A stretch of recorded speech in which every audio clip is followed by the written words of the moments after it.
Orang tua kita bilang, kalian kalau misalnya udah menstruasi jangan dekat-dekat laki-laki.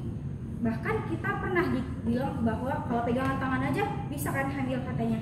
Mungkin ada yang pernah dengar seperti itu. Nah, jadi kira-kira benar nggak sih yang seperti itu? Nah, kali ini akan kita bahas. Yang pertama, saya mungkin di sini ibu mungkin akan menjelaskan tentang dari struktur dulu nih, supaya kan kita tahu nih kira-kira struktur yang ada di organ reproduksi wanita itu bagaimana sih? Nah, oke, maaf. Yang pertama itu ada vagina. Jadi vagina ini merupakan muara proses persalinan. Jadi ketika bayi itu udah lahir, maka dia akan melewati yang namanya vagina. Lanjut kita naik ke atas, mungkin bisa ibu pegang sesuatu pen. Terima kasih. Nah, jadi ada cervix. Cervix ini kan bentuknya kita lihat seperti leher ya. Karena itu dia ini merupakan leher dari rahim. Jadi cervix ini dia berfungsi mengeluarkan yang namanya lendir. Kira-kira ada yang tahu nggak lendirnya itu fungsinya untuk apa? Ada yang tahu ya? Ya. Jadi lendir dari cervix ini dia berfungsi untuk menghambat kuman ataupun bakteri yang masuk ke dalam rahim. Selain itu, fungsinya juga sebagai membantu, nanti kan misalnya ada sperma nih, jadi sperma itu bisa masuk ke dalam rahim dengan bantuan dari lendir tadi. Oke, kemudian kita masuk ke atas, ada namanya endometrium. Jadi endometrium itu merupakan dinding rahim. Kalau misalnya kita lihat dinding sel kan, sel itu punya dinding kan, fungsinya untuk apa? Ya, untuk melindungi dari sel tersebut. Jadi sama endometrium ini juga seperti itu, melindungi yang namanya rahim. Kemudian kita masuk ada namanya uterus. Uterus ini yang biasanya kita kenal dengan rahim. Jadi nanti ketika ada bayi atau janin, maka dia akan berkembang di sini. Tentunya akan melekat pada endometrium. Lanjut kita naik ke atas, ada namanya tuba fallopi. Jadi tuba fallopi ini merupakan saluran.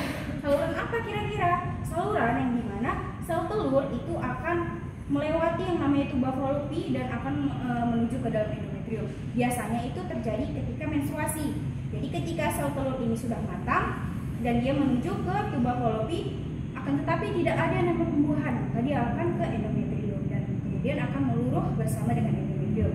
Tetapi ketika sel telur ini sudah matang dan naik nih ke tuba fallopi, lalu ada sperma yang masuk, maka akan terjadi yang namanya pembuahan.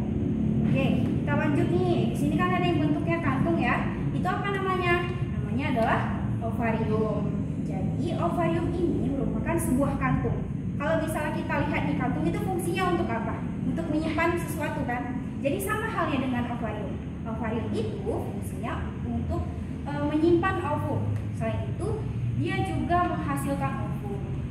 Nah, kemudian ada lagi nih fungsi dari ovarium. Ovarium ini menghasilkan yang namanya hormon estrogen dan juga progesteron. Kira-kira ada yang tahu nggak hormon estrogen dan progesteron itu untuk apa?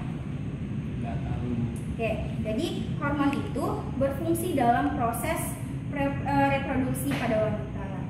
Jadi yang dimana salah satunya itu berfungsi untuk proses menstruasi dan juga proses kehamilan. Oke, setelah ovarium kita masuk nih ke dalam, ada yang kita lihat nih kan ada nih kecil-kecil putih yang ada di dalam ovarium. Nah, itu disebut dengan sel telur ataupun ovum. Jadi mungkin itu dari struktur organ reproduksi. Kita masuk nih ke proses fertilisasi.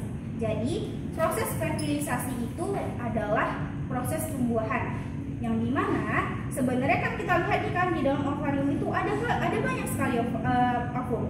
Jadi nanti ketika saat ovum ini udah matang, akan keluar menuju ke tuba fallopi. Nah, jadi itu yang disebut dengan proses ovulasi.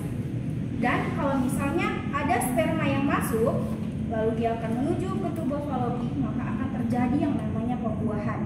Disitulah sperma nanti akan mempenetrasi ke sel dinding telur untuk mengkombinasikan materi genetiknya. Dan itulah yang disebut dengan proses pembuahan.